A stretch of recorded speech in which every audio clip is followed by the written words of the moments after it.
And some breaking news out of Europe now. France's Prime Minister is facing a vote of no confidence and is expected to lose it. Here's how the country got to this stage. The crisis starting in June when President Emmanuel Macron called a snap election after suffering a defeat to Marine Le Pen's national rally in the European elections. This led to a hung parliament in July, with no party having a clear majority.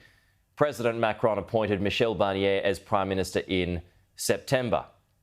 He forced through controversial budget legislation this week without a vote, leading to the opposition calling for today's vote of no confidence. So this is what the Prime Minister Barnier said in Parliament just a moment ago. 60 billion in interest, which the French people will have to pay every year, which is higher than our defense budget or higher education budget, and it will certainly get even bigger if we do nothing. Madam President, this is the reality. I think possibly it was an act of hubris on his part, thinking he could, having been a successful, very calm negotiator in Brexit, pull off the same kind of success in the French Parliament. And at the beginning, his rivals, particularly on the far right, seemed to see him as somebody they could do business with. That's how Marine Le Pen put it at the beginning of his prime ministership back in September.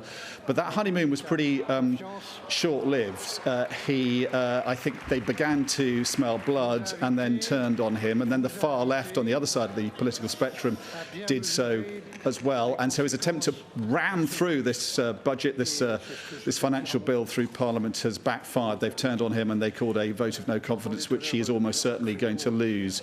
So this is his rather tragic swan song, I guess, as he's addressing the French Parliament. As you say, there are jeers, there's a lot of clapping from his supporters, but a lot of jeering as well. It's been a passionate debate in the National Assembly. We've heard from Marine Le Pen, we've heard from other political leaders, but he's going to be toppled, and then the dilemma is to what Emmanuel Macron does next. That he will have lost his fifth Prime Minister.